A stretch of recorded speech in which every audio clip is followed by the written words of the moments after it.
Universidad Nebrija organiza la jornada Summit, Nebrija 2026, retos y oportunidades de la descarbonización industrial. Un espacio de encuentro para analizar el papel de las tecnologías de captura, uso y almacenamiento del carbono y la formación especializada en la transformación de la industria actual.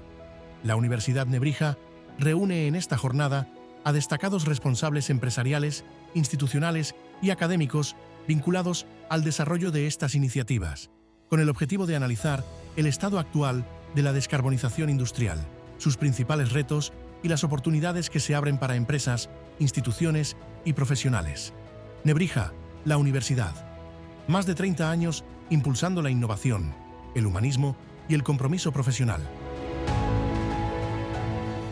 Comenzamos. Les rogamos, guarden silencio.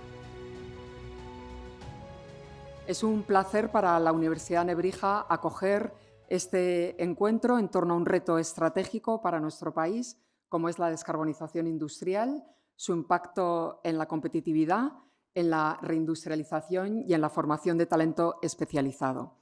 Quisiera agradecer muy especialmente a todos los ponentes, empresas, expertos, asistentes que nos acompañan hoy, pues su presencia y por hacer realidad y posible este encuentro, espacio de diálogo entre universidad, administración pública y tejido empresarial.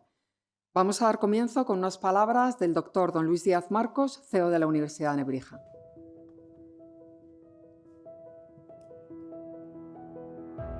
Muchas gracias, Ana. Buenos días a todos. Bienvenidos a la Universidad Nebrija, este campus de Princesa, donde se encuentra la Escuela Politécnica, la Facultad de Economía y Empresa y la Facultad de Derecho y Relaciones Internacionales. Hace algo más de 2 años, 2 ingenieros de minas, alguno de ellos se encuentra presente, Teresa Mallada y Óscar Aguado, un ingeniero de caminos, que no sé si está en la sala, Juan Carlos Arroyo, y una licenciada en Ciencias Químicas, que acaba de estar hablando previamente, Ana Álvarez.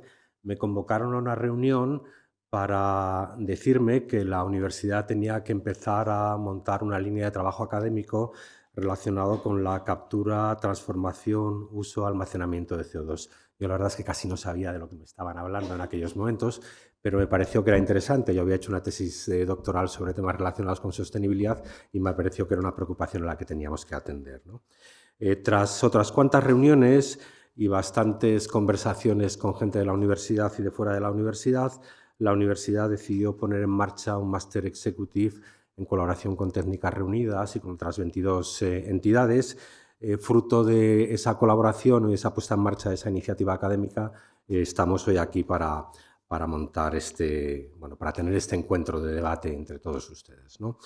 Gracias a quienes tuvieron la idea de poner en marcha la iniciativa, gracias a todos ellos, gracias a los responsables del programa, a Carlos de Dios en especial, que anda también por aquí, por la sala. Ahora mismo no lo veo, ahí estás, Carlos, muchas gracias. Y en nombre de todos ellos, hoy les quiero dar la bienvenida a esta jornada de retos y oportunidades en la descarbonización industrial, donde sin duda van ustedes a tratar sobre temas que son singulares y que nos preocupan a todos. Seguro que vamos a hablar de transición energética, de reducción de emisiones, de compromiso con la sostenibilidad, con la innovación, de generación de valor y de bienestar social y medioambiental, ¿no? Estoy seguro de que la mañana va a ser muy productiva y quiero agradecer muy especialmente a los ponentes, a don Jaime Peris Pascual, comisionado especial para la reindustrialización del Ministerio de Industria y Turismo, a don Nemesio Fernández Cuesta, presidente del Consejo Asesor de ENGIE España. Con ENGIE tenemos una cátedra en transición justa energética y estamos encantados de que nos acompañes hoy aquí, Nemesio. A don Joaquín Pérez de Ayala, director de negocio de Low Carbon y de Técnicas Reunidas, a don Pedro Moya, presidente de la Plataforma Tecnológica Española de CO2, que también nos acompaña y que moderará luego la mesa, a María José López, de Técnicas Reunidas, a Irene Lores, de Exolum, a Mario Pinto, de Botarín Cimento, a don Ignacio Machín Barrena, de Molins, a Teresa Rasero, de Air Liquide España, a Claudio Rodríguez, de Nagas, y a Javier Uría, de Cemex. Y termino también mis agradecimientos a Teresa Mallada, que cerrará el evento a última hora de la mañana y que fue quien nos propuso iniciar estas conversaciones, como les decía, hace 2 años. Muchas gracias a todos y creo que cedo la palabra a Jaime Peris Pascual. Muchas gracias.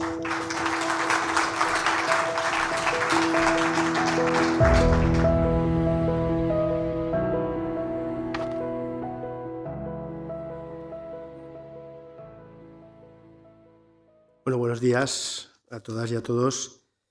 Bueno, habían invitado al secretario de Estado de Industria, Jordi García, pero ahora mismo en estos momentos el presidente del Gobierno está cerrando un acto, España Verde y Digital, de valoración del PRTR, ¿vale? Que como muchos de vosotros habéis participado en los fondos europeos, sabéis la importancia que ha tenido para España estas ayudas y financiación europea que termina ahora 30 de junio.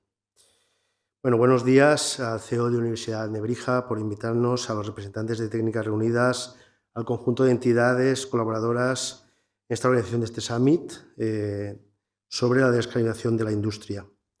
Quiero trasladarles primero mi enhorabuena a los impulsores del Master Executive en Recuperación de CO2, una iniciativa que refleja la importancia de las necesidades de talento que requerirá la nueva economía industrial basada en el bajo carbono.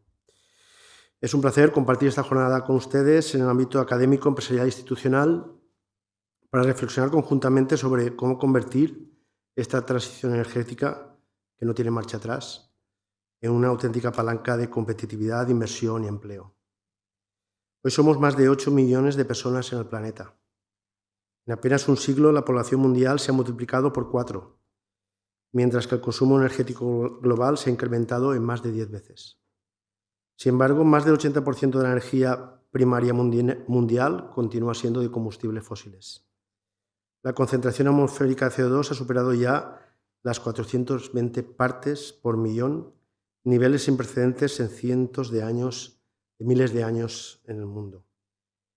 Pero la respuesta a este desafío no puede limitarse a reducir emisiones. La verdadera respuesta para transformar nuestro modelo productivo ha de ser integrada, sostenible, innovadora y competitiva. Por eso nos gusta insistir en esta idea fundamental. La transición energética no es únicamente una política ambiental, es sobre todo una política industrial. Probablemente una de las más y mayores oportunidades de modernización y reindustrialización que ha tenido España en las últimas décadas. España cuenta con una posición privilegiada para liderar esta transformación. Disponemos de uno de los mayores recursos solares y eólicos de Europa. Más de la mitad de nuestra energía eléctrica procede ya de fuentes renovables, una ventaja competitiva que pocos países industrializados pueden ofrecer. En un mundo donde la energía se ha convertido en un factor decisivo para localizar inversiones, los países capaces de proporcionar energía limpia, segura y competitiva serán los que atraigan las nuevas fábricas, los nuevos centros tecnológicos y las nuevas cadenas de valor. Durante décadas, la competitividad industrial estuvo vinculada al acceso al combustible fósil. España no dispone de grandes reservas de petróleo o gas, pero sí dispone de este extraordinario potencial de renovable. Y precisamente esa fortaleza puede convertirse en uno de los principales motores de crecimiento industrial durante las próximas décadas. La transformación industrial no está exenta de dificultades. Sectores como la siderúrgica, la metalúrgica, la cerámica, el cemento, la industria química, continúan dependiendo en gran medida de combustibles fósiles y de procesos térmicos de alta temperatura. La electrificación de estos procesos no siempre es sencilla ni va a ser inmediata. Por ello, la descarbonización industrial debe abordarse desde una perspectiva pragmática y tecnológicamente abierta. Necesitamos combinar electrificación, eficiencia energética, autoconsumo renovable, almacenamiento energético, hidrógeno renovable, recuperación de calor residual, tecnologías de captura y uso de carbono. La buena noticia es que parte de este importante consumo térmico industrial puede descarbonizarse, ya con tecnologías maduras y competitivas, permitiendo reducir emisiones sin comprometer la competitividad de nuestras empresas. La industria, como saben, representa el 10% del PIB español y genera más de 2 millones de empleos directos. Pero su importancia va más allá de estas cifras. La industria concentra innovación, impulsa la inversión en I+D, fortalece nuestra capacidad exportadora y genera un potente efecto tractor sobre el conjunto de la economía. Por ello, cuando hablamos de descarbonización industrial, hablamos de empleo, hablamos de productividad, hablamos de innovación y de prosperidad. Europa se enfrenta además a una competencia internacional cada vez más intensa.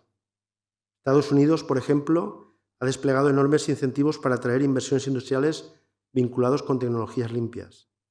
China continúa consolidando su liderazgo en sectores estratégicos como las baterías, los vehículos eléctricos o los paneles solares. Frente a este escenario, la Unión Europea ha respondido con una nueva visión industrial basada en la competitividad sostenible. El Clean Industrial Deal, que seguro hablaréis más tarde, el Pacto Industrial Limpio, impulsado por la Comisión Europea, persigue precisamente convertir la transición climática en una ventaja competitiva para la industria europea, reforzando al mismo tiempo nuestra autonomía estratégica. En España hemos querido acompañar esta transformación con una de las mayores apuestas públicas para modernizar nuestro tejido productivo, el que conocéis como PERTE de descarbonización industrial. Un PERTE dotado con más de 3.200 millones de euros de recursos públicos, diseñado para movilizar más de 11.000 millones de euros en inversión total. Pero hoy ya hemos podido hablar de resultados concretos y algunos de los ponentes que están aquí, que han sido beneficiarios de estas ayudas, lo podrán contar. En la línea 1, para inversiones de mejora o de instalaciones ya preexistentes, gestionada por el Ministerio de Industria, se han apoyado ya 99 proyectos industriales con ayudas propuestas superiores a 458 millones de euros. Además, la línea 4, proyectos Greenfield, han alcanzado 84 millones de euros adicionales. A ellos se suman los proyectos gestionados por SEPIDES, convocados en la última convocatoria bajo el nuevo marco de ayudas CISAF, aprobado por la Comisión Europea, donde se han respaldado 19 proyectos estratégicos con más de 518 millones de euros de subvención, además de 4 proyectos industriales Greenfields financiados con más de 100 millones de euros adicionales. En conjunto estamos impulsando las inversiones transformadoras de sectores como la automoción, la química, la siderurgia, el papel, la automoción o la cerámica. Y no nos detenemos aquí. Ya se está trabajando en un programa de apoyo a la inversión industrial para la descarbonización, dotado con 800 millones de euros para 2026 para impulsar industria y renovables, que permitirán seguir acompañando a nuestras empresas en la transición estratégica. El Gobierno dispondrá de nuevas líneas europeas de apoyo a España, en la cadena de valor industrial, el hidrógeno verde, la adaptación de puertos, las nuevas instalaciones de renovables marinas que se podrán ejecutar hasta diciembre de 2028, para ganar en competitividad y en autonomía estratégica. Así lo anunció la vicepresidenta tercera y ministra de Transición Ecológica, Sara Angensen. Porque el objetivo no es únicamente reducir emisiones. El objetivo es garantizar que la industria del futuro se desarrolle en España, que la inversión permanezca en nuestro país y que el empleo industrial de calidad siga creciendo aquí. En determinados sectores industriales, las empresas no proceden únicamente del consumo energético, sino del proceso productivo. En el caso del cemento, la cal, determinados procesos químicos o parte de la siderúrgica, las tecnologías de captura, transporte, almacenamiento y uso de carbono, lo que conocéis como CCUs, serán imprescindibles para alcanzar la neutralidad climática. Tanto la Agencia Internacional de la Energía como la Comisión Europea coinciden en señalar que será prácticamente imposible alcanzar los objetivos climáticos sin desarrollar tecnologías.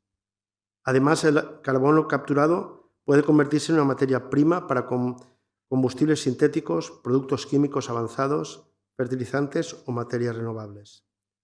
Estamos hablando, por tanto, de nuevas cadenas de valor industriales, capaces de generar empleo, inversión y ventajas competitivas. Y aquí entra entidades como la Universidad Nebrija. La transformación industrial exigirá una transformación del talento. Europa necesitará miles de profesionales especializados en captura de carbono, almacenamiento geológico, infraestructuras energéticas, regulación, financiación y desarrollo de proyectos industriales complejos. La disponibilidad de estos perfiles será tan importante como la financiación o la propia tecnología. Por ello, iniciativas como el Máster Ejecutivo en Recuperación de CO2, impulsado por esta universidad, y Técnicas Reunidas son especialmente valiosas, porque la formación especializada permite anticiparse a las necesidades de la nueva economía industrial, basada en el conocimiento, la innovación y la sostenibilidad. La historia económica demuestra que las grandes transformaciones tecnológicas generan siempre nuevos liderazgos industriales. La cuestión no es si descarbonizamos o cómo va a producirse. La cuestión es dónde se localizan las nuevas inversiones, dónde se creará empleo y quién liderará las nuevas cadenas de valor. España cuenta hoy con la oportunidad histórica. Disponemos de recursos renovables excepcionales. Disponemos de un tejido industrial competitivo. Disponemos de centros tecnológicos y universidades de referencia. Y disponemos de instrumentos de política industrial relevantes, como el mencionado PERTE, descarbonización industrial.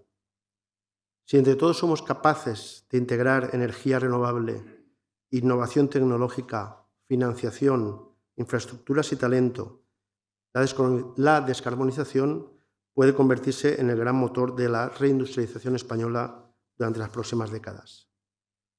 Como he dicho, no se trata de reducir emisiones, se trata de atraer inversiones, reforzar nuestra autonomía estratégica, generar empleo industrial de calidad y consolidar esta nueva etapa de crecimiento económico para el país. Estamos convencidos de que España no solo participará en la nueva industrialización europea, sino que ha de contribuir decididamente a liderarla. Muchas gracias y buena jornada.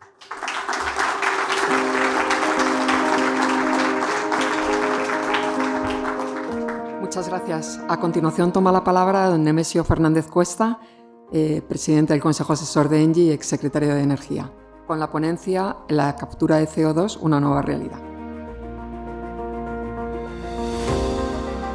Pues buenos días, muchas gracias a todos, muchas gracias en especial a Tere Mallada por haberme liado para esta presentación, y es una realidad necesaria. La captura de CO2 es una realidad necesaria y lo que voy a tratar de argumentar en estos minutos, 10-15 minutos, es por qué es una realidad necesaria. Es una realidad necesaria fundamentalmente porque la transición energética, que si ahora preguntas, pues la gente no sabe si es por Trump o por qué, pero se habla menos, parece que está parada, pues en mi opinión la transición energética se está dando un baño de realidad económica. Y estos baños de realidad económica pues son a veces un tanto descorazonadores. Pero siempre la tecnología es la que va a acabar aportando soluciones.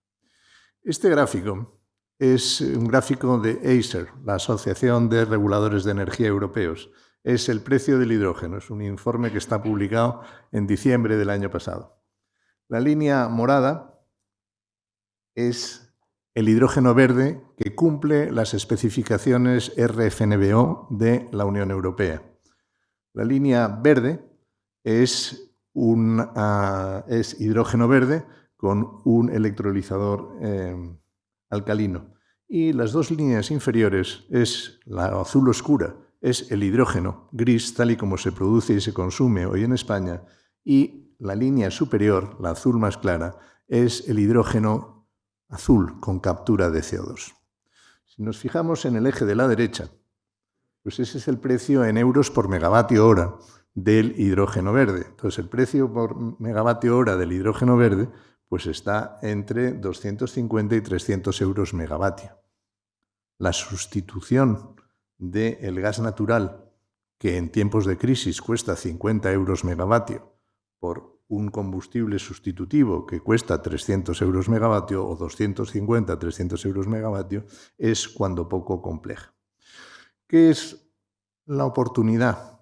¿O cuál es la oportunidad? Capturar el CO2 en la producción de hidrógeno a partir de gas natural. ¿Por qué? Porque nos proporciona un hidrógeno de bajas emisiones y mucho más barato. Porque es fundamental para la competitividad, que efectivamente España tiene una oportunidad única, como nos recordaba el comisionado, es necesario analizar dónde podemos rascar para hacer más competitiva alguna de nuestras tecnologías. Y la captura de CO2, por ejemplo, en el caso del hidrógeno, pues es fundamental. Obviamente evolucionará el coste de los electrolizadores, evolucionará el coste de la electricidad, podremos abaratar el hidrógeno verde, pero de entrada, capturar el CO2 en la producción de hidrógeno es una ventaja competitiva. ¿Por qué? Porque nos proporciona un hidrógeno de bajas emisiones mucho más barato. Yo soy economista, es posible que diga algunas inexactitudes en un foro de ingenieros, pero el coste marginal de las últimas toneladas es lo que es siempre más caro. El coste marginal de ese 10-5% de emisiones que tiene el hidrógeno azul es carísimo frente a esa reducción del 90%. El CO2, abaratar la captura de CO2 y abaratar el hidrógeno es esencial. Como nos recordaba el comisionado, pues aquí tenéis un cuadro sintético donde desde el amoníaco hasta el metanol. El metanol es un elemento importante porque ya hay técnicas probadas de a partir del metanol producir gasolina o producir etileno, a partir del cual tú puedes producir todas las materias petroquímicas. Pero tienes con Fischer-Tropsch, que es una tecnología de los años 20 del siglo pasado, o la simple metanización. Pero en cualquier caso, todos estos esquemas necesitan un CO2 barato y un hidrógeno barato. Y eso hay que recordarlo. Este es un cuadro en el que se ven distintas tecnologías para producir SAF, Sustainable Aviation Fuel. La recomendada es la segunda, es el Power to Kerosene. Es decir, coger hidrógeno verde de acuerdo con la normativa europea y mezclarlo con CO2 de origen biogénico. Bien, el problema es que el coste es un 400%, 4 veces más caro que el coste del queroseno tradicional. Hay alternativas, todas con hidrógeno, pero hay alternativas que son más baratas. Por lo tanto, pues todo lo que sea un hidrógeno barato y no llegar hasta el final es un mensaje que hay que transmitir. Tiempo habrá de que la tecnología evolucione, pero la tecnología requiere sus años. Implantar una tecnología, hay veces que queremos sustituir un sistema energético que se ha construido a lo largo de 150 años en 15. Pues vamos a tardar 50, 100 años en sustituir nuestro sistema energético. Y esta es una de las razones, es decir, hay que conseguir que esto se abarate. ¿Cuál es la diferencia, por ejemplo, entre el metanol verde para barcos? Pues que el impacto del coste del metanol verde o del extracoste del metanol verde sobre una zapatilla que viene de China es nimio, mientras que el impacto de un 400% en el precio del combustible para aviación se traduce directamente en un incremento de los billetes del 100-160%. Y por lo tanto, hay que también distinguir y analizar. Un segundo ejemplo. Este es un modelo eléctrico que hemos construido en otro de mis negociados, que es Alantra, el banco de inversión. Entonces, este es un modelo eléctrico en el cual hemos modelizado el sistema eléctrico español para, en 2050, tener un sistema eléctrico sin emisiones y que todas las tecnologías tengan al menos un 7% de tasa interna de retorno. ¿Se puede alcanzar? Sí, se puede alcanzar. Como veis, las variables básicas de demanda pues son que la demanda interna crece un 2,7%. Este año estamos cercano al 2%, el año pasado subimos. Bueno, ahí hay 3 variables que son todas discutibles, pero los centros de datos, el transporte, el hidrógeno. Pero al final lo que estamos es duplicando el tamaño de nuestro sistema eléctrico. Pero hay que tener en cuenta que un sistema eléctrico tiene que atender al menos 2 cuestiones básicas. Uno es la demanda global. Si nos vamos a 550 teravatios, pues tenemos que producir 550 teravatios. Pero después está también la segunda condición, que es la demanda máxima instantánea. En nuestros cálculos, la demanda máxima instantánea en 2050, con esta demanda, estará en 76.000 megavatios. La de hoy es 40.000. Es decir, vamos casi a duplicar. aquí tenéis este sistema eléctrico donde veis pues, todo lo que es necesario para cumplir con esas dos condiciones. Es un sistema eléctrico que las emisiones están en 8 gramos de CO2 por kilovatio hora, es decir, cumple sobradamente con ser un sistema descarbonizado. Las renovables estarían en el 85% y sin emisiones el 95%. Este modelo incorpora que no se cierran las nucleares. Creo que hoy la noticia es que el Consejo de Seguridad Nuclear ha informado favorablemente la ampliación por 3 años de Almanaz. Pero, en fin, esa es una discusión que no me interesa hoy, pero lo que sí me interesa es ver, por ejemplo, cómo los ciclos combinados en un sistema que es prácticamente renovable, todavía se necesitan 20.000 megavatios de potencia instalada de ciclos combinados en 2050. ¿Por qué? Porque la seguridad de suministro de la fotovoltaica, cuando tú aplicas los coeficientes de firmeza, es 0. Y de la eólica es un 15, un 20%. Por lo tanto, necesitas energía firme y son los ciclos. ¿Cuál es el óptimo económico? Llegar a todo renovable o quedarnos un poquito por debajo y capturar el CO2 de los ciclos. Es una capacidad que ya está instalada y es una tecnología que nos permitiría abaratar el coste de la electricidad, porque abaratar el coste de la electricidad se puede conseguir con este sistema. Esta es una tarifa industrial media que está elaborada con ese modelo que habéis visto, y este es el problema que tiene Europa y nosotros con ellos. Es decir, nuestra electricidad para la industria duplica el coste de la electricidad para la industria en Estados Unidos y en China. Unos lo hacen con gas y más cosas, otros lo hacen fundamentalmente con carbón, pero nosotros necesitamos reducir al máximo posible el coste de nuestra electricidad para nuestras industrias. Ese es el elemento básico de la competitividad, trasladar la ventaja competitiva que tenemos a las tarifas industriales. Se puede hacer con el modelo que hemos dicho y nos daría pues que estaríamos en línea, porque aquí estamos prácticamente en unos 50-75 euros megavatio y ahí pues estamos también a la izquierda en unos 70 euros megavatio. Es decir, podemos materializar esa competencia, esa competitividad, pero es necesario apurarnos y seguir analizando día a día el óptimo económico, porque el CO2 la captura de CO2 nos puede proporcionar oportunidades. Este es un clásico análisis de IRENA, la Agencia Internacional de Energías Renovables, donde la descarbonización de todos esos sectores, pues al menos el 26% necesita medidas de captura y de CO2. Es decir, si queremos descarbonizar acero y hierro y acero, cemento, la química, la petroquímica y el aluminio, hay unas emisiones de proceso. No me voy a entrar ahora, pero vamos, cuando calientas cualquier silicato y cualquier carbonato, solo con calentarlos ya se producen emisiones de CO2 y esas hay que capturarlas, es la única solución. Por lo tanto, ya vamos acumulando pues, la producción de un hidrógeno barato, la consecución de un sistema eléctrico descarbonizado en un óptimo económico, la descarbonización de sectores industriales que requieren alta temperatura. Vamos acumulando necesidades de descarbonizar. Esto es un gráfico de lo que está previsto para 2030.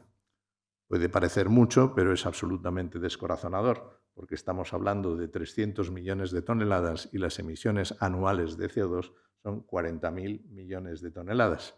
Pero al menos se está empezando. Gráfico de la izquierda tenéis las distintas industrias que pueden acogerse. Aquí la variable básica es la concentración de CO2 en el punto de emisión. Es decir, cuando hablamos de captura directa del aire, pues efectivamente 424 partes por millón, que es muchísimo comparado con el pasado, no es más de un 0,04. Entonces, capturar CO2 directamente del aire se puede hacer, hay instalaciones, pero es caro. ¿Por qué? Porque la cantidad de energía que necesitas para capturar ese 0,04 es muy alto. Cuando te vas a plumas que pueden tener un 20, un 15, un 25%, pues es mucho más rentable. ¿Qué se hace con el carbono? Pues aquí tenéis una cosa, con el CO2 capturado, pues una cosa es enterrarlo. Enterrarlo está bien, es una posibilidad. Incluso en Estados Unidos se utiliza ese CO2 para producir más petróleo. Es decir, cuando tú estás en sistemas de recuperación secundaria, es decir, el yacimiento ya tiende a depletarse, pues tú le metes CO2 y mejoras la producción. Hay quien sostiene que el balance es positivo en términos de las emisiones que evitas con el CO2 que inyectas comparado con las emisiones que produce el petróleo adicional.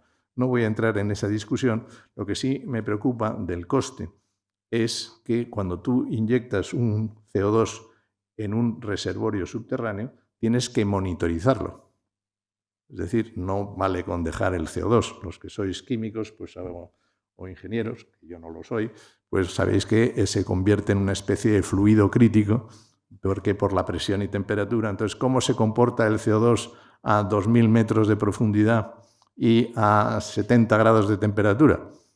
Bueno, pues eso hay que monitorizarlo, y monitorizarlo es un coste permanente de la captura de CO2, que las petroleras pues están encantadas porque les das el CO2, se lo llevan a uno de sus pozos que ya no les sirve para nada, se evitan las inversiones en deshacer la plataforma del Mar del Norte y además tienen una generación de ingresos permanente por la monitorización.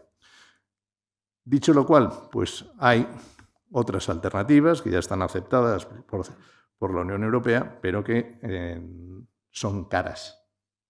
Pero se pueden hacer cemento, se puede hacer tejas, se pueden hacer ladrillos, se pueden hacer áridos con el CO2 capturado. Obviamente esto requiere muchísima inversión, muchísima tecnología, pero es un secuestro permanente del CO2. Cuando tú conviertes un CO2, un gas, en sólido, y ese sólido lo puedes tirar en el suelo y estás evitando de forma permanente las emisiones de CO2, pues yo creo que es una línea que no digo que sea el futuro, porque los costes y cuando se hacen las ecuaciones estequiométricas, creo que se llaman, sobre todos estos procesos, pues el tema es mucho más difícil de lo que parece. Pero esta reutilización del CO2, bien en combustibles o bien en áridos, es una de las técnicas que yo creo que se requieren, pues todo el talento que la Universidad de Nebrija sea capaz de generar en los próximos años, porque sobre estas tecnologías, no digo que esta sea la tecnología, nunca hemos vivido en el mundo con la tecnología, va a ser siempre una mezcla de tecnologías, pero esta tecnología está llamada a tener un futuro mejor que el que ahora tiene. Y sin esta tecnología, la captura de CO2, el secuestro de CO2 y la reutilización del CO2, pues yo creo que la transición energética no será una realidad. Y en todo caso, la captura de CO2 puede ayudarnos a que el baño de realidad económico que está sufriendo la transición energética se alivie en la medida en que la técnica y la tecnología sean capaces de propiciar un final o un aprovechamiento de esta tecnología mucho mayor que el del que hoy tiene. Pues nada, muchísimas gracias, ha sido un placer y gracias por la atención.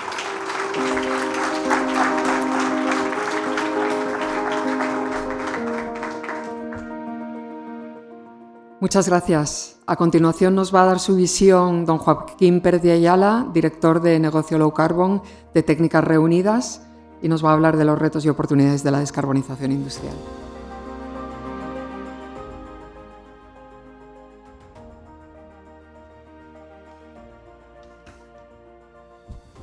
Bueno, yo en primer lugar quería agradecer también a la Universidad de Nebrija por la oportunidad de tener esta cátedra conjuntamente con nosotros. La verdad es que cuando nos llegó la propuesta a Técnicas Reunidas, la respuesta inmediata fue sí.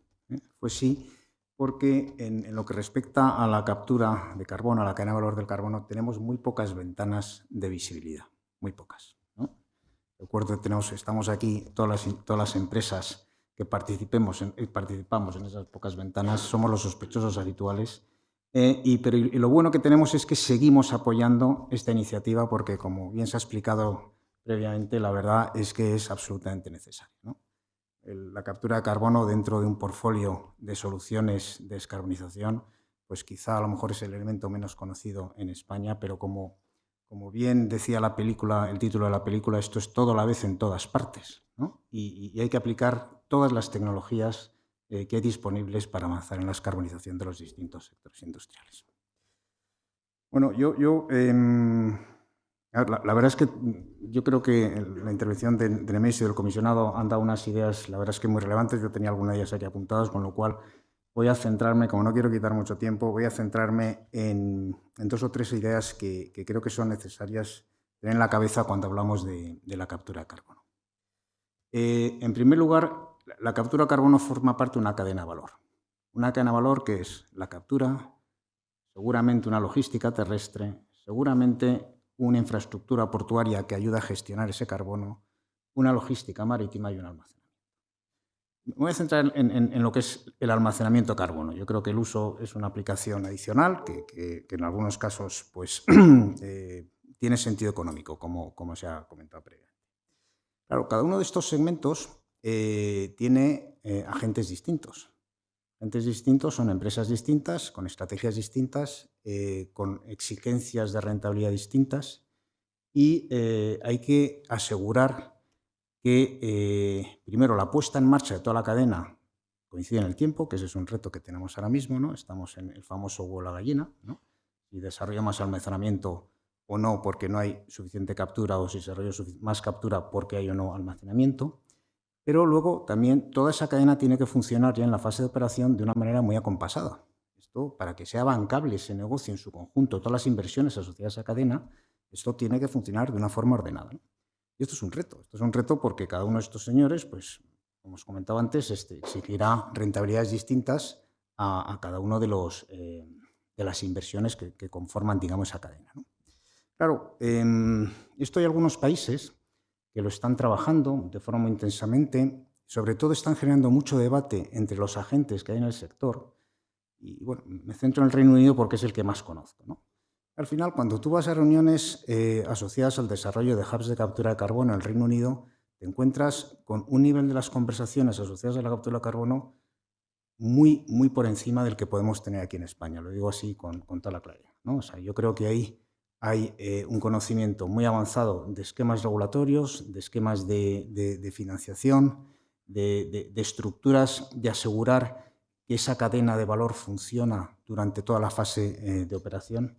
Y esto, bueno, pues al final es producto de ese empuje que hay desde la Administración del Reino Unido en trabajar todo este sector, ¿no? Y lo que hace este empuje es alinear los objetivos de los distintos agentes de la cadena de valor. Al final, pues estableces un contrato por diferencias, que es una manera de fijar un precio al carbono, que es el que tú puedes aceptar en tu cuenta de resultados, ¿no? Y un poco que incluye los costes asociados a toda la cadena de valor.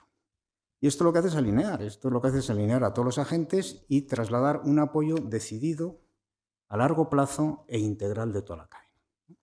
Bueno, es algo que yo creo que se han dado los primeros pasos en España para avanzar en esta línea. Yo creo que eso es muy positivo y bueno, que estamos seguros que en los próximos meses tendremos buenas noticias sobre estos contratos por diferencias aquí en España.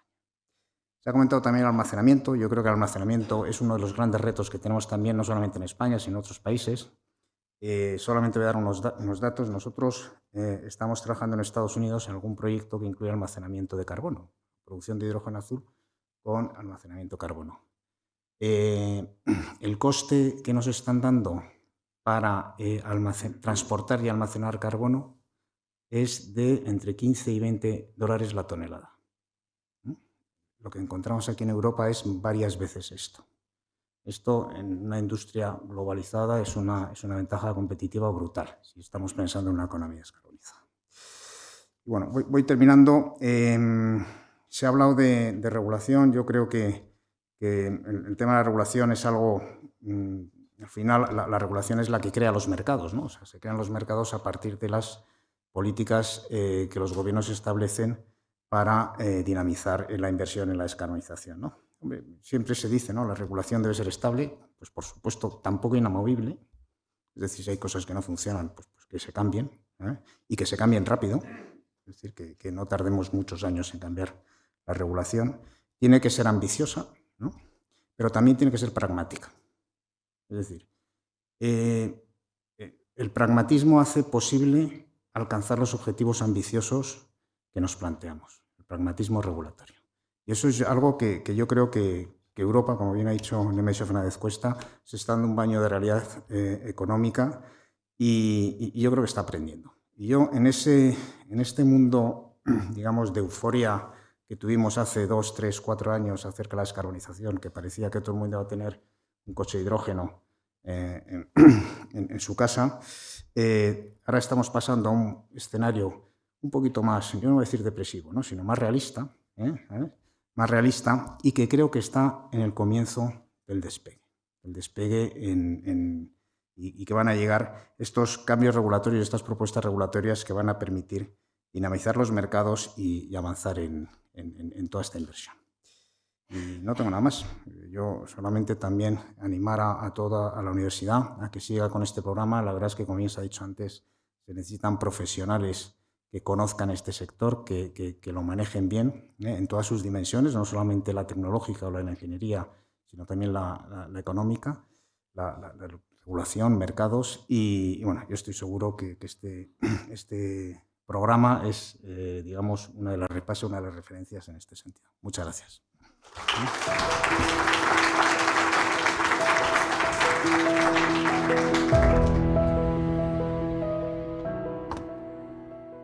Muchas gracias. A continuación va a tener lugar la mesa redonda titulada Tecnologías CECUS para la descarbonización industrial, apoyo público, viabilidad de proyectos y formación especializada para su implantación real. La sesión va a estar moderada por don Pedro Mora, presidente de Peteco, a quien agradecemos el acompañamiento. Por favor, Pedro. Hay una serie de micrófonos que tienen aquí abajo y está integrada por representantes de empresas beneficiarias del PERTE de Descarbonización Industrial, del Ministerio de Industria y Turismo y del Fondo de Innovación de la Unión Europea. Por favor, los ponentes que les van a presentar a continuación, que pueden subir. Muchísimas gracias a todos. Muchas gracias. Bueno, la verdad es que después de las conferencias de Joaquín y de Nemesio es complicado, y de Jaime, poder decir muchas cosas más, porque, claro, hablamos de conceptos, claro, en los que absolutamente todos estamos de acuerdo. Hablamos de autonomía estratégica, hablamos de competitividad, hablamos de sostenibilidad y descarbonización, pero para conseguir esos conceptos y esos objetivos, pues necesitamos recursos propios. Vuelvo otra vez, Nemesio en una conferencia lo puso, ¿no? El 85% de las baterías del mundo se fabrican en China, por lo tanto, no sé si queremos electrificar el transporte pasando a depender de China, porque no tenemos la tecnología ni la materia prima. Recursos, tecnología, conocimiento, y hay que agradecer a la Universidad de Nebrija el esfuerzo que está haciendo, infraestructuras estratégicas, como bien se comentaban, y financiación. Financiación, pero necesitamos no solo CAPEX puntual, sino apoyo permanente al CAPEX y apoyo decidido al OPEX. Recuerdo que nuestro parque de renovables está apoyado en 25 años de una financiación agregada de algo más, corrígeme Nemesio, de 125.000 millones de euros. Bueno, si tenemos que hacer una transformación industrial, pues necesitaremos también un apoyo de las mismas características. Y ahora lo liamos un poquito más, lo liamos con el Made in Europe y lo liamos con los Low Carbon Products. ¿Quién nos va a comprar los productos bajos en carbono más caros? Y hay muchas incógnitas, los lugares comunes, las palabras clave no son suficientes. Hay que aterrizarlas, hay que pasar a la acción, y para eso pues hoy me toca moderar una mesa con las personas protagonistas de este aterrizaje de esos conceptos en los que estamos de acuerdo, pero que hay que llevar a la economía real y al tejido productivo. Muy rápido. Javier Uría, de Cemex, María José López, Técnicas Reunidas, Claudio Rodríguez, por ir por orden, Enagas, Teresa Rasero, Air Liquide, Irene Lores, Exolum, Mario Pinto, Votorantín, María José López, Técnicas Reunidas, y Nacho Machín Barrena Molins. Bueno, tenemos muy poco tiempo. Hemos casi seleccionado una pregunta para cada uno. No debemos alargarnos más allá de 35 minutos. Eso quiere decir que el que se pase de 5 minutos, pues hay un señor allí detrás que directamente le va a empezar a bajar el micrófono para que no se le oiga. Y voy a ir por orden. Javier, vamos a ver, Cemex, una de las empresas que está trabajando en reducir las emisiones hard to abate, un sector como el cementero. ¿Cuáles son las principales barreras que tú estás encontrando como responsable de estos proyectos concretos para que pueda darse no una transformación puntual de una fábrica que se convierta en un parque temático de un low carbon product, sino una transformación generalizada de un sector como el que tú trabajas? Primero, muchas gracias por invitarnos a esta mesa. Estoy manejando bien el micrófono porque me da fatal lo de hablar con el micrófono en la mano. Soy de más de ponerlo aquí, así no me tengo que preocupar si miro o no miro hacia el micrófono. Barreras, bueno, digamos que ahora mismo estamos en un momento bastante decisivo en la industria. A nivel regulatorio tenemos el tema, este año hay la revisión de los ETS, tenemos el CBAM. A nivel tecnológico, pues vamos a cambiar de paradigma de mi industria y de los que somos cementeros. Vamos a de fabricar cemento a fabricar una futura materia prima, que es el CO2, que es lo que hemos visto hasta en las anteriores presentaciones. Pues a nivel tecnológico, pues la primera barrera es cómo adaptas tu tecnología o tu capacidad productiva a unos sistemas que la captura de CO2, que es de una industria diferente, que es oil and gas. Entonces, para eso están las ingenierías, soportes como Técnicas Reunidas y otras ingenierías que nos ayuden a adecuar, porque al final nuestros procesos son totalmente diferentes y hay que intentar buscar un punto en común. Y para eso pues, ayuda mucho el PERTE, porque esa inversión sí que nos ha ayudado bastante pues, a poder dar el primer paso para desarrollar lo siguiente. Luego, ¿qué encontramos? Pues que estas capturas, o por lo menos en algunos de los casos, el consumo energético duplica el consumo que tenemos actualmente. O sea, tienen un alto OPEX. Y el ETS, que puedes decir, el ETS puede sustentarlo porque todo el mundo pensaba, yo cuando empecé en esto, bueno, hace 5 años pensábamos que actualmente el precio del ETS va a estar en 125 euros, ¿no? Y que va a ser 200 en el 2030. Seguimos en 70. Tuvimos un pico de 90, pero bajó a 70. Pues si no es estable ese ETS, pues el OPEX, o sea, genera riesgo a la inversión y hace que todo sea un poco más, digamos, menos seguro. Así que todo lo que ayude en ese sentido, como son los contratos de diferencia para estabilizar ese precio, pues sí que puede ayudar al futuro. Porque al final lo importante no es solamente arrancar, sino que sea estable, continuo y que tenga una seguridad de fabricación durante muchos años para generar tanto empleo como generar tecnología y conocimiento dentro de la industria. Bueno, pues la verdad es que yo creo que has aportado un concepto muy importante que en el ámbito industrial venimos comentando. Determinados programas puntuales para 2, 3, 5 instalaciones de un determinado sector o de varios sectores, pues no atraen la inversión global en la transformación industrial. Y ese probablemente sea el punto clave, ¿no? Si no hay un programa continuo de transformación, como lo hubo en las renovables, pues no vamos a conseguir tener esa transformación de nuestro sector industrial, que es lo que queremos.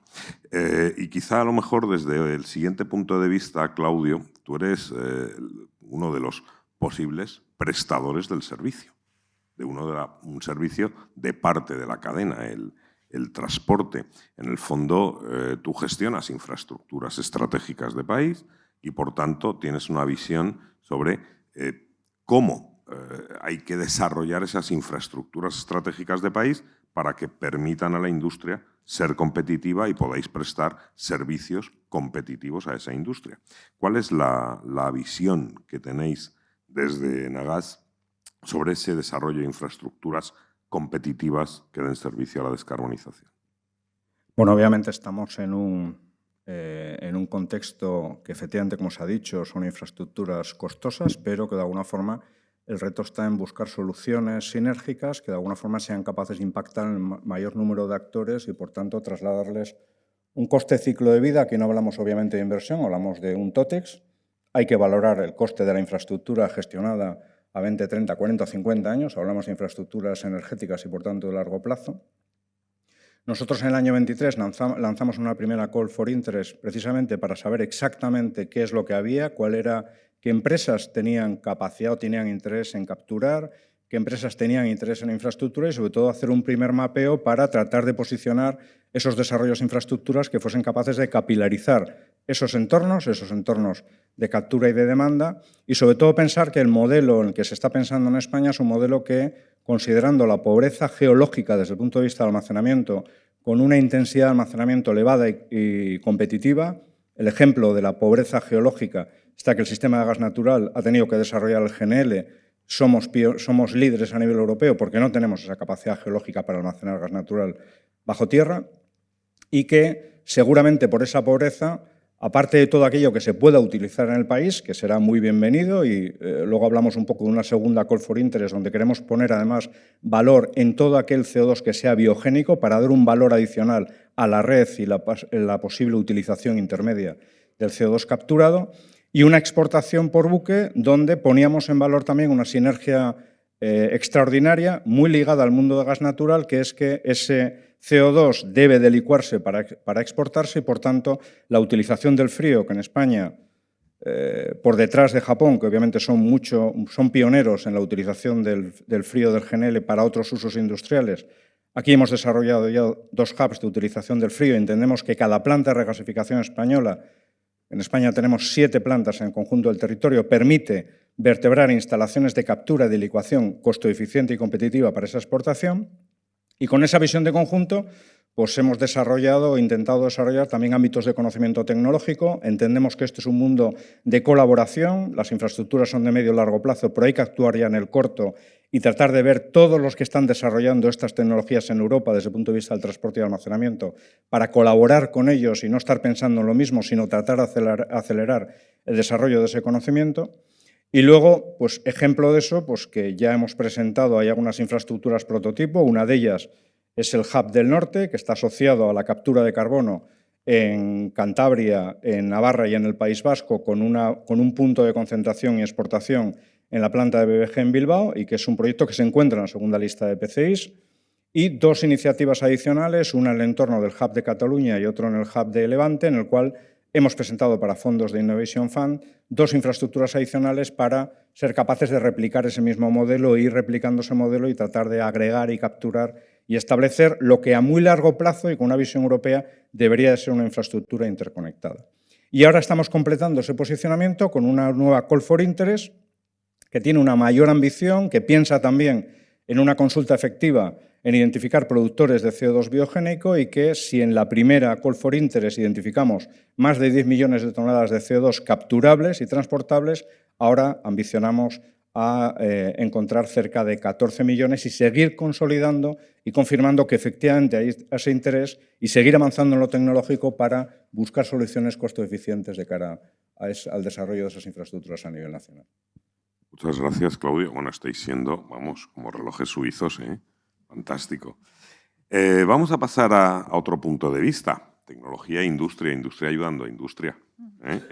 Teresa Erlikit, claro, vosotros manejáis todos los costes, todas las tecnologías para todo tipo de gases, CO2, hidrógeno, diversas tecnologías de reducción de huella de carbono, muchos procesos industriales, porque vuestros productos coadyuvan a que en otros procesos industriales se pueda reducir esa huella de carbono, ¿no? ¿Dónde veis vosotros que hoy hay mayor potencial de aplicación en España de las tecnologías de captura, entre qué tipo de tecnologías, qué tipo de industrias, con qué administraciones y qué tipo de conocimiento, estamos en la Universidad de Nebrija, crees que es necesario. Muchas gracias, Pedro, y muchas gracias a la universidad por invitarnos. A ver, yo creo que, y me vas a permitir que haga un pequeño apunte también, porque antes, oyendo a Nemesio y a Joaquín, cuando se habla de si estamos en un momento distinto, yo creo que estamos en el momento de la realidad. Que hasta ahora hemos estado haciendo, pues me vais a permitir, pero casi presentaciones y PowerPoint, y hablando de hacer proyectos desde un punto de vista muy teórico. Y ahora hemos pasado a hacer números y a enfrentarnos a la realidad. ¿Dónde vemos la captura? Obviamente en las industrias hard to abate es evidente, pero hay que acompañarlas, y me gusta mucho lo que has dicho de la industria ayudando a la industria, hay que acompañarlas para ver cómo haces eso de la forma que realmente el proyecto pueda llegar a volar. Y creo que es en el punto en el que nos estamos encontrando ahora todos. Hace unos años se hablaba de tecnología, a mí me sorprendía muchísimo porque la tecnología estamos en continua innovación y lo hemos visto trabajando con proyectos muy reales, como cada año dábamos un paso más, pero las tecnologías de captura existen desde hace mucho. Nosotros tenemos una planta enorme en operación industrial desde hace 10 años. Y luego tenemos plantas más pequeñas para ese CO2 que al día de hoy se utiliza, pero que es un porcentaje muy pequeño. Con lo cual dices, ahora nos enfrentamos a la realidad y nos damos cuenta que tienes que ver toda la cadena de valor. Y precisamente en toda la cadena de valor, como muy bien decías hace un momento, es donde tenemos que ponernos todos a colaborar. Y creo que es el reto fuerte que tenemos para que este sector despegue. Que tienes que ver toda la cadena de valor y cómo puedes hacer cada paso más eficiente. Normalmente siempre decimos que Bruselas nos regula demasiado o nos regula tarde. Creo que en temas de captura ha dejado claras algunas cosas, como es el objetivo, los 50 millones del ENSIA, o todo lo que es el Industrial Carbon Management que viene. Pero claro, lo que tenemos que ver al final es que ese coste, como muy bien decía Nemesio antes, sea asumible para la industria. Y para eso todavía sigue habiendo muchas cosas que hay que hacer. A nivel de contratos de transporte, de suministro, de especificaciones del CO2 que vas a inyectar. Antes lo decíais y estoy completamente de acuerdo, Joaquín, esto no es solo un tema de vamos a preparar a nuestros tecnólogos. Es que hay que preparar todo un nuevo desarrollo del sector, porque ese CO2 abre muchos caminos. También nos decía Neme muy bien, a lo mejor a la zapatilla los céntimos no le importa, pero para el ISAF todavía estamos lejos de un coste competitivo. Así que todo eso hay que saber entender cómo encaja en todo el ecosistema y qué es lo que cada uno de nosotros podemos aportar.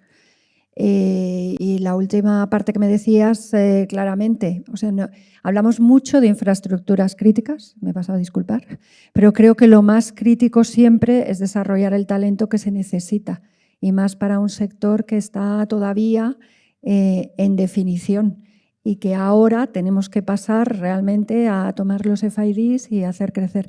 Hubo un evento de captura a principios de junio y yo estaba en Bruselas, estaba realmente sorprendida que se hablaba de 117 proyectos o partes del proyecto que están arrancando en algún punto de Europa. Todo esto no pasa si no hay una colaboración muy estrecha entre las distintas empresas que forman parte de esta cadena, todo el mundo universitario para crear ese talento y después con la administración para que apoye, porque no basta con el CAPEX y empezar hoy. Hay que hacer que esos proyectos sean bancables también en su día a día. O sea que el reto es enorme, dar las gracias a la plataforma por todo lo que estáis haciendo, dar las gracias a la universidad por haber descubierto esa necesidad, pero hay mucho todavía para caminar y para hacer todos juntos. Muchísimas gracias, Teresa, pero es que me acabas de dejar 3 preguntas en la cabeza con tu intervención, que luego en la segunda vuelta haré, pero para que vayáis pensando, porque antes Nemesio nos ponía un gráfico de la evolución del coste de la energía eléctrica en Estados Unidos, en China, en la Unión Europea. La curva de la Unión Europea iba para arriba, pero claro, la energía eléctrica es la que es la que se produce, es la que se consume en cada momento. Y hemos asumido todos que pagamos más cara la energía eléctrica debido a un proceso de descarbonización. Al final, ¿para qué vamos a hacer productos descarbonizados? ¿Quién nos los va a comprar? ¿Y a qué precio? ¿Al coste del producto descarbonizado? ¿O ser competitivos significa que tenemos que producir el producto descarbonizado al coste del producto sin descarbonizar? Eso igual es una utopía y tenemos que darnos un baño de realidad. Y en todos los productos que no son la electricidad y que sí se transportan, hemos tenido que inventar el CBAM. Porque si no, nos quedamos fuera del mundo. El ajuste en frontera de carbono. Entonces, id pensando, porque competitividad de productos descarbonizados, ¿quién los compra? ¿Quién los paga? Vamos a tener necesidad de subvenciones permanentes en las compras públicas para esos productos. Es un reto, ¿no? No quiero entretener más la intervención de Irene, pero para que vayáis teniendo en mente algunas preguntas. Irene Exolum. Claro, vosotros tenéis una experiencia logística, almacenamiento, operación de infraestructuras. Entonces, claro, realmente manejáis ese concepto que antes también comentaba Claudio, de, oye, hay que hacer una colaboración multidisciplinar a nivel hub, de tal manera que infraestructuras que ya tengo las pueda aprovechar también para CO2 y las haga más competitivas, pero que también pueda completar cadenas logísticas, cadenas que me permitan el uso por un lado, el almacenamiento por otro. Desde vuestra experiencia, que habéis anunciado también distintas iniciativas que tenéis en este sentido, ¿cómo veis tú, cómo veis vosotros desde Exolum ese aprovechamiento de capacidades y esa posibilidad, esa oportunidad que tenemos en España de desarrollar unos costes, digámoslo así, logísticos de la cadena de valor más competitivos?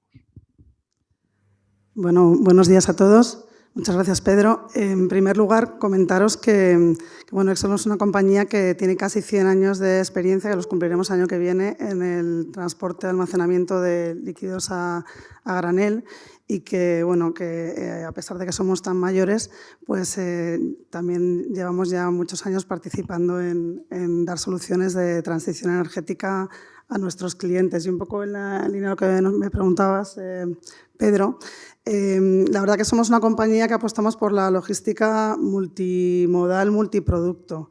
Y en este sentido, pues lo que estamos trabajando es pues un poco con una amplitud de miras a estudiar qué soluciones se pueden dar para el transporte y el almacenamiento del CO2, tomando como referencia también lo que está ocurriendo en otros países.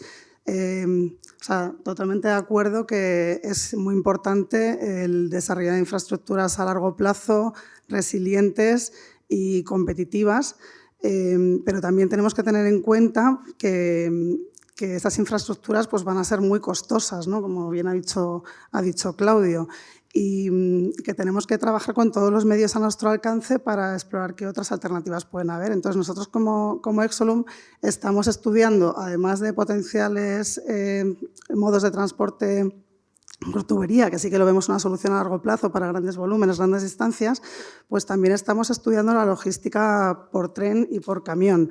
De todos los modos de logística o transporte de CO2, la de camión es pues digamos, la que permite llevar volúmenes pequeños, pero no es muy eficiente una vez que empezamos a hablar de proyectos de descarbonización industrial, pero la de tren sí que plantea una solución intermedia, ¿no? Entonces, pensamos que para volúmenes por debajo de los 2 millones de toneladas es una solución que puede ser bastante más inmediata. Entonces, estamos trabajando, en el caso de España, en activar una red de 19 apeaderos que tenemos en la red ferroviaria para estudiar la viabilidad de hacer ese transporte de CO2 por esa logística por tren, que luego conecte con terminales onshore, que puedan luego llevar por barco potencialmente esos volúmenes a almacenamientos finales, sobre todo porque ahora mismo en España no hay una claridad sobre ese almacenamiento final desarrollándose en un plazo razonable de tiempo, ¿no? Entonces entendemos que la industria va a tener que buscar otras alternativas.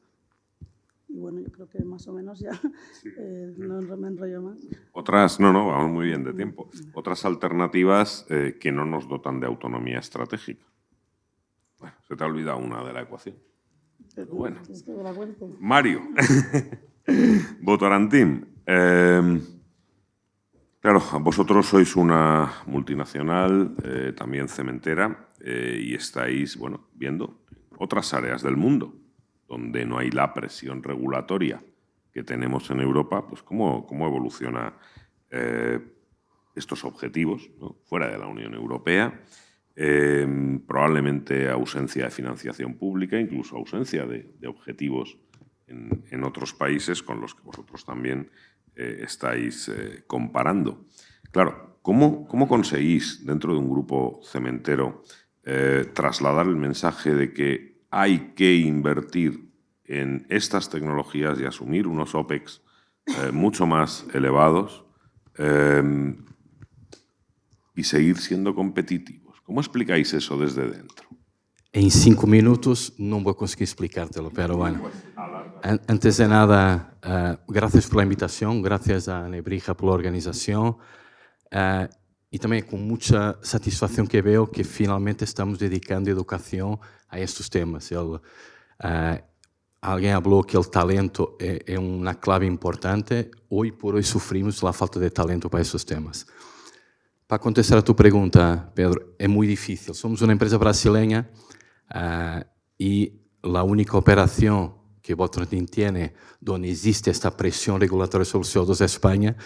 Y os digo que 60% del trabajo que tenemos interno es convencer de que el camino para Europa es este y no hay marcha atrás. ¿Solo para Europa?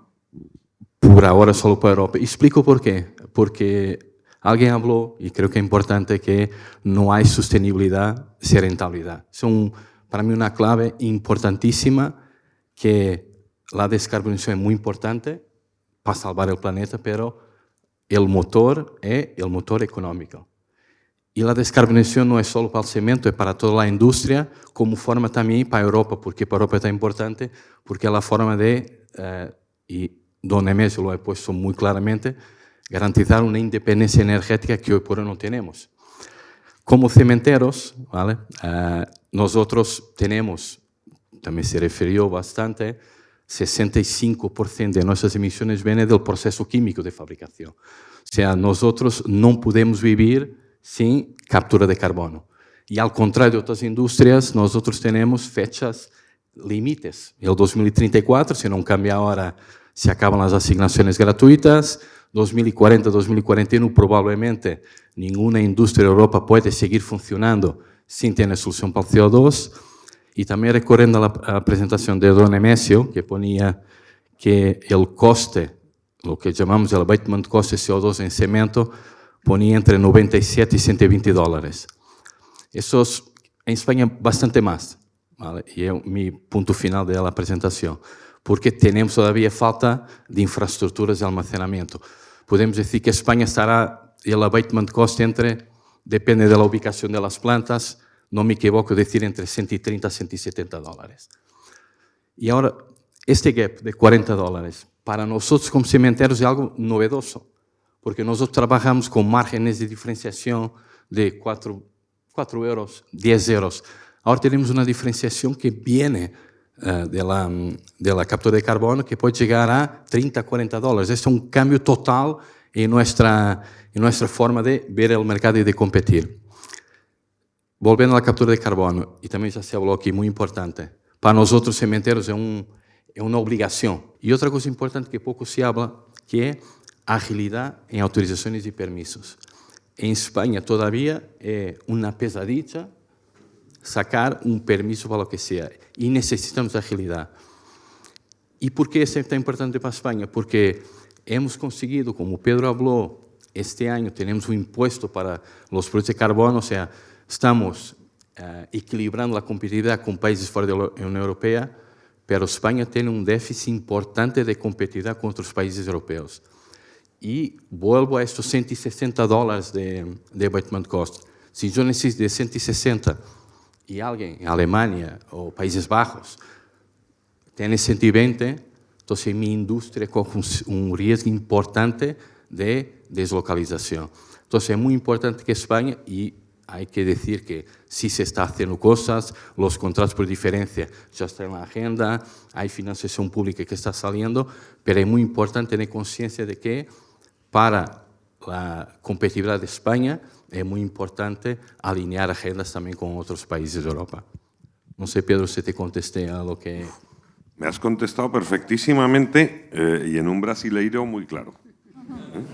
Pero es que además has introducido un concepto que a mí me ha gustado mucho. Cuando en los PERTE se habla de máximo el 45% de tu inversión, el 40%, pues depende de la línea, ¿no? Eso al final, claro, es sobre el coste elegible, no sobre tu inversión. Con lo cual, esto es un mensaje que le daremos a Jaime, porque probablemente las ayudas a los CAPEX tengan que tener una amplitud de miras en lo que es, digamos, el coste elegible, porque si no, realmente no vamos a porcentajes que de verdad ayuden como se necesita. Yo creo que este es un mensaje absolutamente importante para cualquier plan que se vaya a poner en marcha en el corto plazo o en el medio y largo plazo. Y eso, Teresa, pues ahí lo tienes como deberes, yo creo. Bueno, vamos a pasar a otro punto de vista, ¿no? Tecnología. Probablemente pues una empresa líder en España, Técnicas Reunidas, María José, y que está absolutamente involucrada, como ya se ha visto, Joaquín, en la formación, en el conocimiento, pero también en el diseño de soluciones globales. No solamente una tecnología puntual de captura o una tecnología puntual de transporte, sino cómo te diseño la solución empresarial global, ¿no? Que es lo que da valor añadido. María José, con la experiencia que estáis teniendo, que creo que es muchísima, ¿qué aprendizajes estáis teniendo sobre la viabilidad técnica? ¿Cuáles son las dificultades? Sobre la viabilidad económica, ¿dónde están los cuellos de botella y las barreras? Sobre esa colaboración que yo antes le decía a Teresa entre industria ayudando a industria con tecnologías y patentes existentes. ¿Cómo estáis viéndolo desde el que tiene que coger todas las piezas del puzzle para construir la solución? Bueno, buenos días a todos. Muchas gracias, Pedro, y muchas gracias a la universidad por la invitación. Bueno, nosotros uno de los principales aprendizajes es que la tecnología ya no es la barrera. Los principales retos están en cómo se integra, cómo se dimensiona y cómo se ejecuta en entornos industriales reales. Si hablamos de tecnologías, como antes comentaba Teresa, las tecnologías de captura, especialmente las tecnologías de postcombustión, son tecnologías maduras, pero nos encontramos que su rendimiento va a depender mucho de cada planta y sector industrial concreto, de su composición de gases, de su variabilidad operativa, de posibilidades de integración energética. Es decir, no se trata de soluciones plug and play, sino que es necesario hacer un diseño específico para cada planta concreta. Se ha hablado también de los costes y del coste del CAPEX de la planta de captura, pero también de los costes de la importancia del consumo energético. Entonces, aquellas soluciones que permitan una integración energética y también con la operación de la planta, con sus factores de carga y sus rangos de operaciones y paradas son muy importantes. Otro aspecto importante, quizás el reto más importante, es que estamos hablando de entornos industriales reales. Tenemos que poner una planta de captura en una instalación industrial que ya está en operación. Habrá sus limitaciones de espacio, sus limitaciones de disponibilidad de utilities. Entonces, es necesario hacer un rediseño y no considerar la planta de captura como algo aislado, sino que tiene que estar integrado en la solución global. Hacen falta también perfiles profesionales perfiles multidisciplinares que tengan conocimientos no solo de tecnologías de captura, sino también de temas de transporte, de temas de almacenamiento, modelos de negocio, por supuesto, también. Regulación es un factor importante, pero un tema clave que ya se ha mencionado, yo creo que lo hemos mencionado casi todos, es el tema de la integración de toda la cadena de valor. Estamos hablando de proyectos en los que intervienen emisores, proveedores de tecnología, empresas de ingeniería de construcción, operadores de sistemas de transporte y logísticos, almacenamiento, posiblemente usos. De hecho, en esta mesa estamos representados prácticamente todos esos eslabones de la cadena y es muy importante que todo funcione de manera coordinada, porque sin esa coordinación los proyectos no van a ser viables y no se van a alcanzar decisiones finales de inversión. Es decir, debemos, como aprendizaje real, tenemos que poner el foco en estructurar proyectos integrados donde se minimicen estos riesgos entre las interfaces y donde haya visibilidad para todos los agentes. Bueno, pues me dejas preocupado, ¿eh?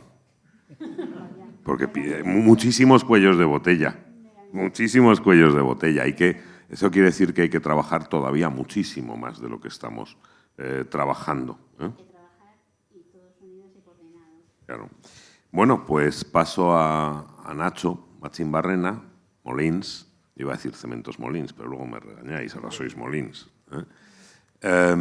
Claro, uno de los ejemplos de empresa que está trabajando desde hace muchísimo tiempo en un proyecto muy ambicioso con toda la cadena, usos, captura, transporte, almacenamiento, y por tanto sufres todos los cuellos de botella que yo le preguntaba antes a María José. Desde tu punto de vista, desde el que tiene, lo ha dicho Mario, la necesidad de hacer esa reducción para poder poner un producto neutro en carbono en el mercado, ¿cuáles son los cuellos de botella administrativos, financieros, tecnológicos que tú te estás encontrando? Muy bien. Pues muchas gracias, Pedro, por invitarme. Muchas gracias a la Universidad de Nebrija por acogernos. Vamos a ver, de lo que se ha dicho, al final, yo creo que está claro que el cuello de botella no es un cuello técnico, no es un cuello de botella la parte técnica.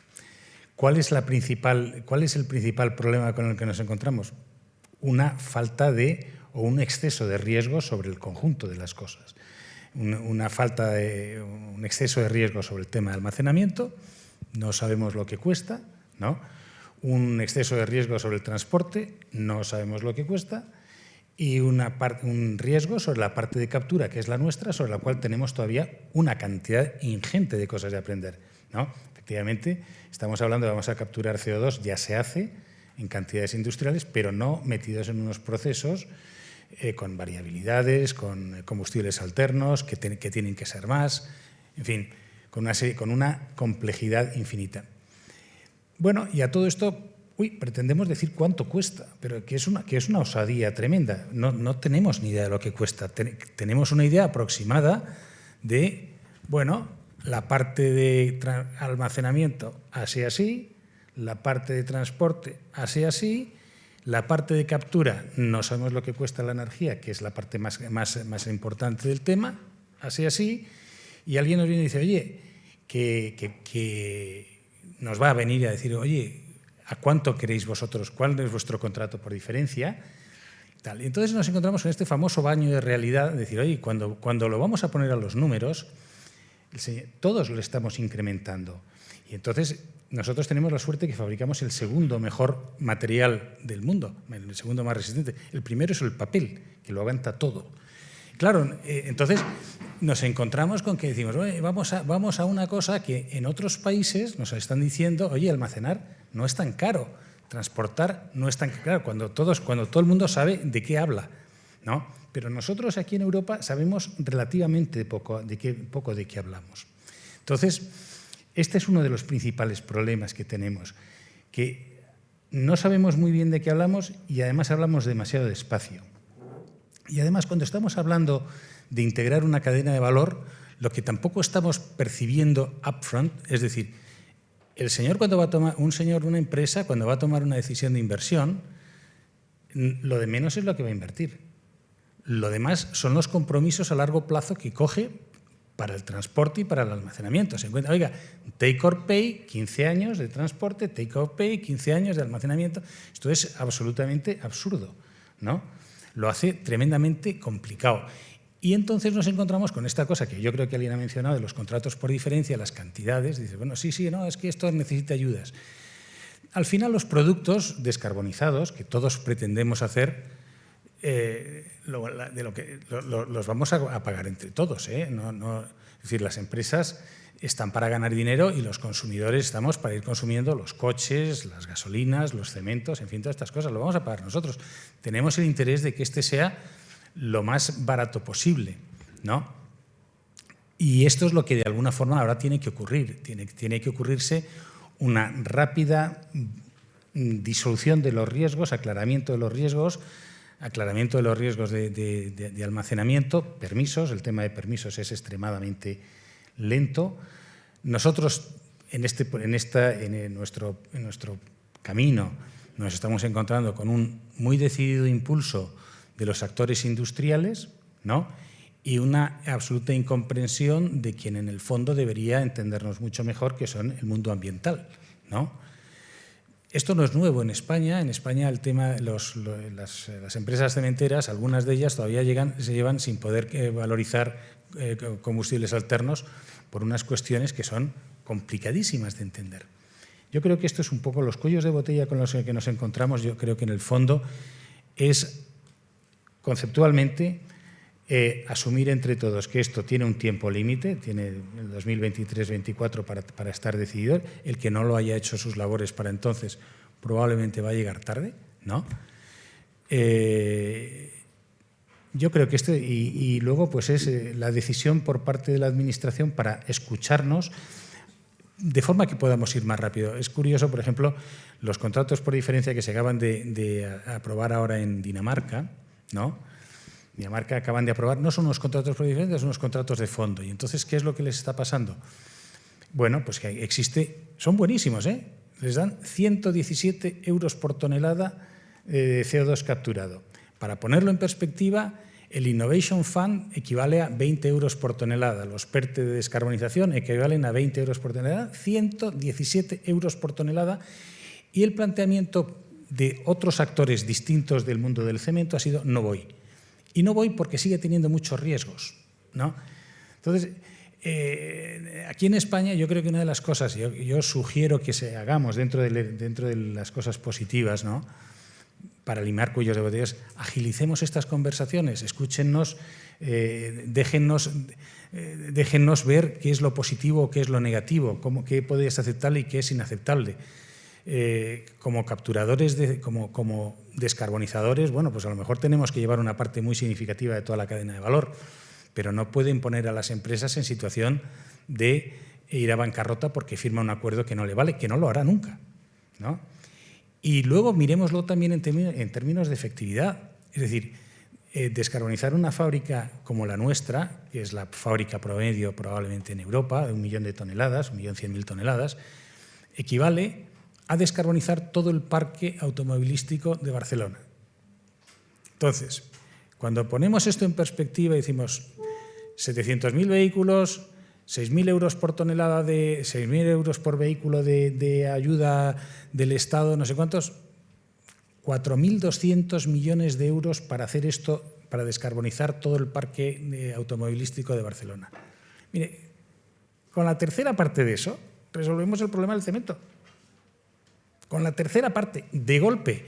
Y además, no solamente el cemento, sino de paso, porque esto es parte del proyecto que tenemos también con Enagas y con Repsol, damos cabida a usos del CO2 biogénico que generamos 250.000 toneladas, ¿no? Todo esto pasa por enfrente de otra fábrica de cemento y pasa por la puerta del polígono petroquímico de Tarragona con sus posibilidades de... Es decir, habilitaríamos un porrón de cosas. Yo creo que nos hace falta poner las cabezas juntas y tirar todo esto para adelante mucho más rápido. Vamos a llegar tarde. Gracias, Nacho. Muchas cuestiones para la reflexión. Como nos quedan 2 minutos, ¿verdad? Gracias. Os voy a pedir a todos que penséis una frase, un titular, porque tenemos a los alumnos de periodismo también y entonces tienen que hacer la nota de prensa. Con lo cual, pero mientras pensáis esa frase de titular para cerrar, sí que me gustaría reflexionar sobre lo que acabas de decir. Muy importante. El poder público que te obliga a la reducción no es el poder público que te ayuda a llevarla a cabo. Esto es una incongruencia de gobernanza pública. Quien quiere conseguir un objetivo debería liderar la solución y no darle a otra parte de la administración pública la obligación de liderar esa solución. Bueno, pues como ya os he dado un minutito de reflexión, de tiempo, empiezo por orden. Una frase, titular. Javier. Ya que hablamos del PERTE, el PERTE es una ayuda, pero todavía nos quedan muchos pasos que dar para llevar para adelante este tipo de proyectos. Claudio. Pues ya que estamos en un máster de desarrollo de conocimiento, desde el talento a una colaboración y coordinación efectiva. Teresa. Pues iba a decir otra cosa, pero escuchando a Claudio, creo que lo que dije antes, el talento es la infraestructura más crítica que tenemos que construir entre todos. Irene. Pues que tenemos que construir hoy o empezar a planificar hoy las infraestructuras del mañana y lo mismo ocurre con el talento. Mario. Yo siento repetir, pero mi frase sigue siendo: no hay sostenibilidad sin rentabilidad. María José. Pues vamos a destacar la importancia de iniciativas como este máster para cerrar una brecha tecnológica que existe y para formar profesionales completos del futuro. Nacho. Yo diría descarbonización y sostenibilidad alineadas. Muy bien, pues muchísimas gracias a los 7 y muchísimas gracias a todo el público.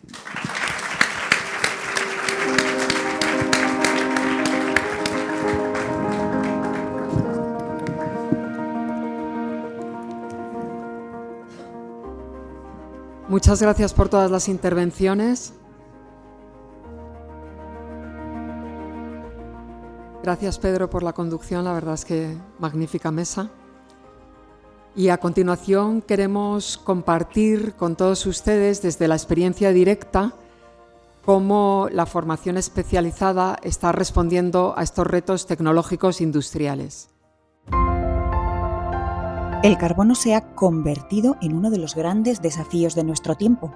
La captura, utilización, almacenamiento y transporte de carbono, CECUS, ha dejado de ser una promesa de futuro.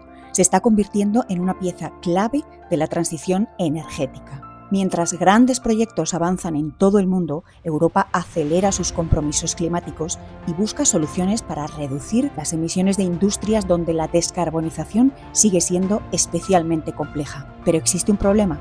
La tecnología avanza más rápido que su despliegue, más rápido incluso que la formación del talento necesario para hacerlo realidad.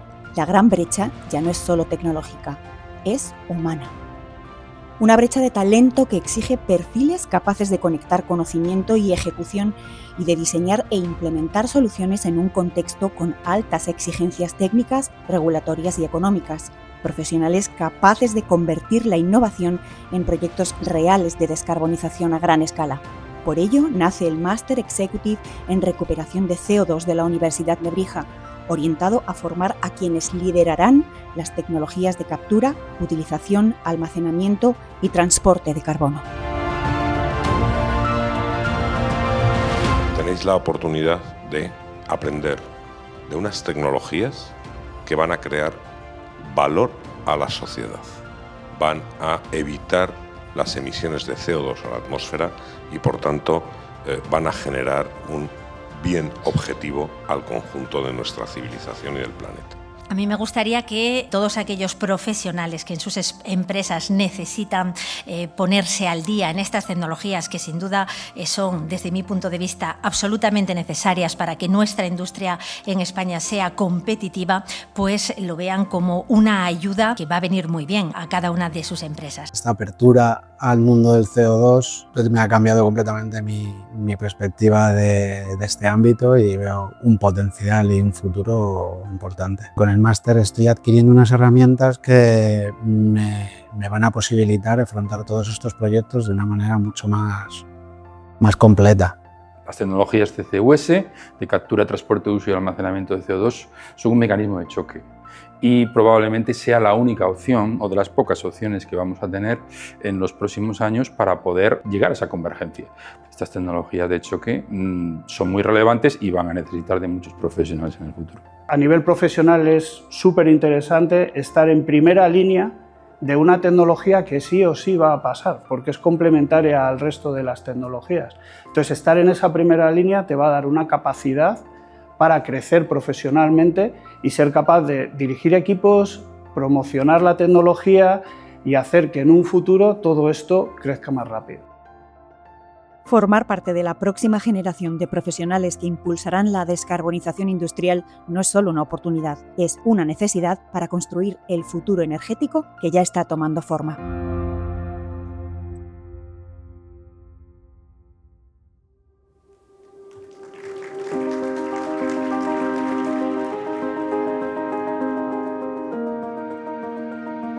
Contamos con Teresa Mayada, miembro del Consejo Asesor de la Universidad Nebrija y experta en energía.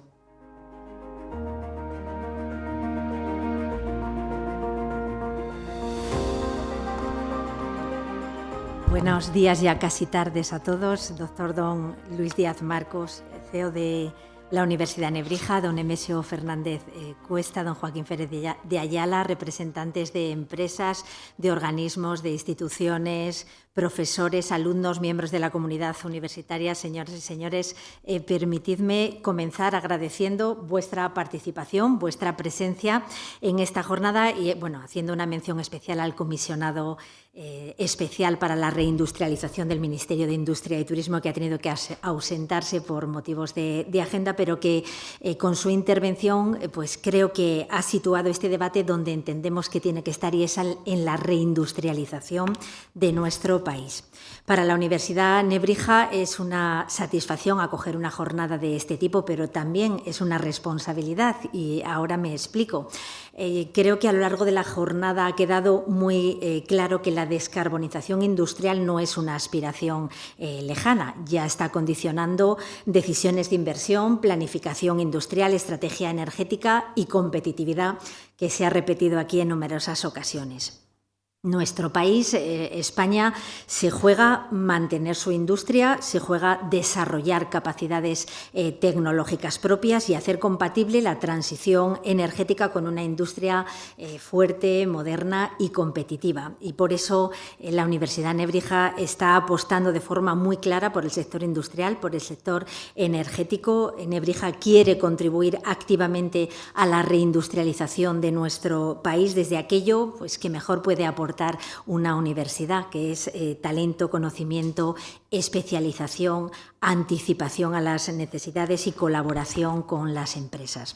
La universidad pues, siempre tiene que escuchar a las empresas, tiene que anticiparse a los perfiles que van a hacer falta en un futuro y tiene que responder con formación que sea útil, que sea especializada y, por supuesto, rigurosa. Y esa es una de las señas de identidad de la Universidad Nebrija. No solo se trata de transmitir conocimiento académico, sino de formar al máximo nivel a profesionales de sectores estratégicos para nuestro país, para convertir objetivos en proyectos, para convertir ayudas en inversiones reales y tecnologías en soluciones industriales que sean eficaces, seguras y competitivas.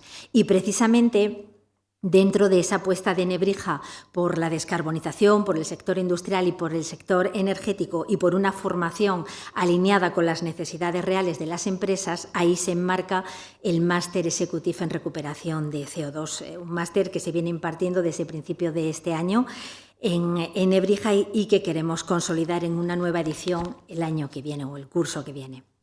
Todos los que estamos aquí sabemos que las tecnologías de captura, de uso, de transporte y de almacenamiento de CO2 son fundamentales para muchas industrias que necesitan reducir emisiones. Ha quedado clarísimo en la mesa que hemos tenido en este momento, y al mismo tiempo también necesitan mantener actividad, competitividad y empleo. Y para que esas tecnologías se desplieguen, pues obviamente hace falta profesionales que las conozcan profundamente. Y esto es especialmente importante en un momento en el que se ha habilitado el PERTE de descarbonización industrial.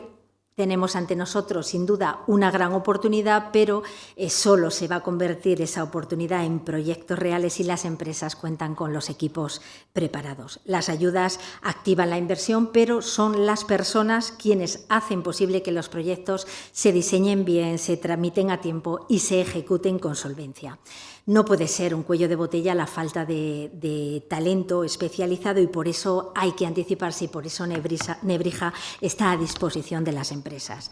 El Máster Executive en recuperación de CO2 quiere ser una herramienta útil para formar perfiles específicos capaces de sacar adelante proyectos CCUS que van a marcar el futuro de la industria española en empresas pues, como las que hoy estáis aquí.